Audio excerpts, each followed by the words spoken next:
Actuellement, il y a une belle effervescence du milieu coopératif, de plus en plus de coops qui se créent, des entreprises qui deviennent de plus en plus professionnelles aussi. Et le développement de tout ce beau milieu coop-là va passer éventuellement par de l'éducation, mais aussi de l'intercoopération. Puis souvent, pour les plus grandes coopératives, bien, c'est pas évident de consommer coop parce que ça représente quand même actuellement beaucoup de recherche pour aller chercher les produits et services qui sont disponibles. Ce qu'on propose aujourd'hui avec Mambo Mambo, de créer une plateforme web sur laquelle les gens vont pouvoir aller pour s'éduquer, mais aussi pour consommer coop.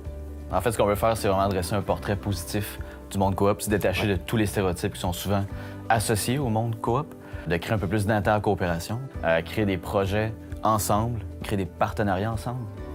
Puis outre le monde coop, en fait, ce qu'on veut développer, puis ce qui pourrait bénéficier monsieur, madame, tout le monde, c'est d'avoir un répertoire où on retrouve toutes les coopératives. Donc, on pourrait les classer par région, puis les gens pourraient sélectionner des coopératives selon le secteur d'activité.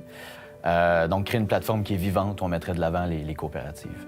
Puis évidemment, bien, pour que le projet rencontre du succès, ça prend une plateforme puis un espace où l'expérience utilisateur va être exceptionnelle puis que les recherches vont être intéressantes à faire.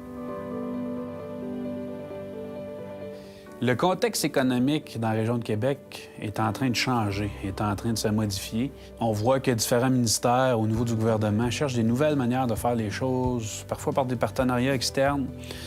D'autres exemples, on voit au niveau des entreprises, des PME, on voit que les fondateurs songent à la retraite, des fois la retardent, cherchent des repreneurs. C'est un peu plus compliqué. Des fois, la famille ne veut pas, n'est pas prête, ou il y en a certains qui peuvent penser à des acquisitions par l'externe.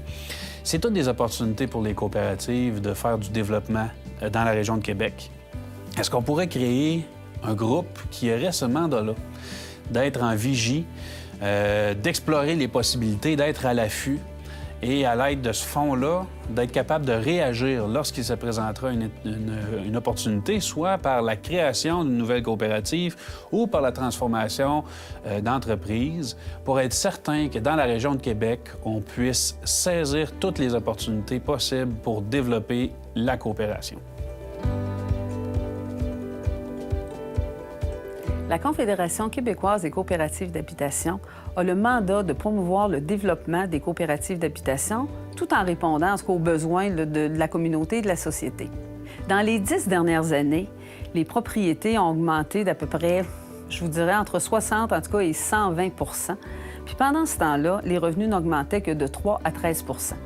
Ce qui a eu pour conséquence de priver une bonne partie de la population de l'accès à la propriété. C'est dans cette perspective que la Confédération québécoise des coopératives d'habitation a créé un nouveau modèle de coopérative, les coopératives de propriétaires. Ces coopératives vont permettre d'offrir des unités de logement 40 % en bas du marché, ce qui va permettre aux membres des coopératives de propriétaires d'épargner à partir de leur logement et de se bâtir un patrimoine. Présentement, il y a un projet pilote qui est en cours de réalisation dans la région de Sherbrooke. Et je peux vous dire, en tout cas, que la prévente des unités va au-delà de toutes nos espérances, ce qui est excessivement encourageant pour notre nouveau modèle. La ruche existe à Québec depuis maintenant 3 ans. Elle a permis à plus de 200 promoteurs de récolter pas loin d'1,4 million auprès de 13 000 personnes. La ruche, c'est une population qui se prend en main auprès d'un organisme à but non lucratif. En fait, c'est du financement participatif qui place le promoteur, vous, une entreprise, une organisation, une coop, au centre de sa destinée économique, commerciale, culturelle, sociale, afin de mobiliser ses amis, sa famille, ses clients, les gens autour, cette communauté-là nécessaire à l'agrandissement de votre commerce, à son développement, à sa mise en place. Donc, si vous êtes intéressé de réaliser votre projet en mobilisant les gens autour de vous, la ruche est un financement complémentaire, alternatif aux autres outils. Donc, si vous souhaitez prendre l'essor économique de votre projet en main, de mobiliser votre réseau, venez nous voir.